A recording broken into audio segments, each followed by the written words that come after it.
तनोली और उनके साथ आने वाले तमाम मुअज़्ज़ज़ मेहमानों को हम पिंडाना मस्जिद की अता गहराइयों से खुशामदीद कहते हैं।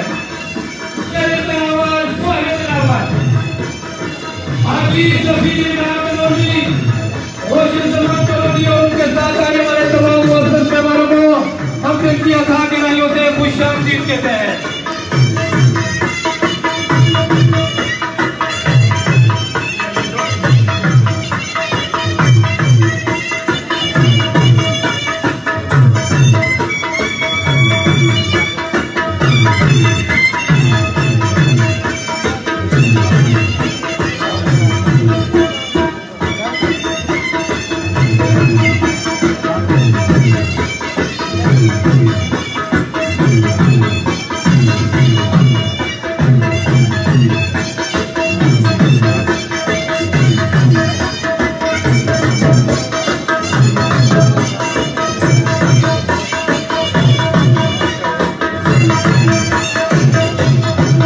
मानसेरा में मुनक्कद होने वाली तनावल कल्चरल नाइट की रंगारंग तकारीब, हाजी सफीर तनोली की बतौर मेहमान हुसूसी शिरकत, नौजवानों का शानदार इस्तकबाल। हमेशा नौजवानों के साथ रहे, आइंदा भी नौजवानों की हौसला अफजाई के लिए सबसे आगे हों। हाजी सफीर तनोली का नौजवानों से खिताब। मानसेरा में खेल का मैदान हो या नौजवानों की निसाबी सरगर्मियाँ या फिर इलाके के कल्चर के हवाले से प्रोग्राम, साबिक सूबाई वजीर जंगलात हाजी इब्रार तनोली के फर्जंद हाजी सफीर तनोली सबसे आगे नजर आते हैं। मानसेरा में हर साल की तरह इस बार भी तनावल कल्चरल नाइट मकामी होटल में मुनक्कद की गई, जिसमें हजारे यूनिवर्सिटी के सैकड़ों तलबा ने शिरकत की। तकरीब के मेहमान हुसूसी साबिक सूबाई वजीर हाजी इब्रार तनोली के फर्जंद हाजी सफीर तनोली थे। हाजी सफीर तनोली तकरीब में शिरकत के लिए हॉल में पहुंचे तो नौजवानों ने उनका शानदार इस्तकबाल किया। इस मौके पर हाजी सफीर तनोली का कहना था कि हमने हमेशा नौजवानों को प्रमोट किया है। क्रिकेट हो, फुटबॉल हो या फिर पत्थर उठाई के मुकाबले हो या फिर मकामी कल्चर को प्रमोट करने की तकारीब, हमने हमेशा नौजवानों के हौसले बुलंद किए हैं और उनका साथ दिया है। उनका मजीद कहना था कि नौजवान पाकिस्तान का मुस्तकबिल हैं और हम हमेशा उनके साथ खड़े हैं।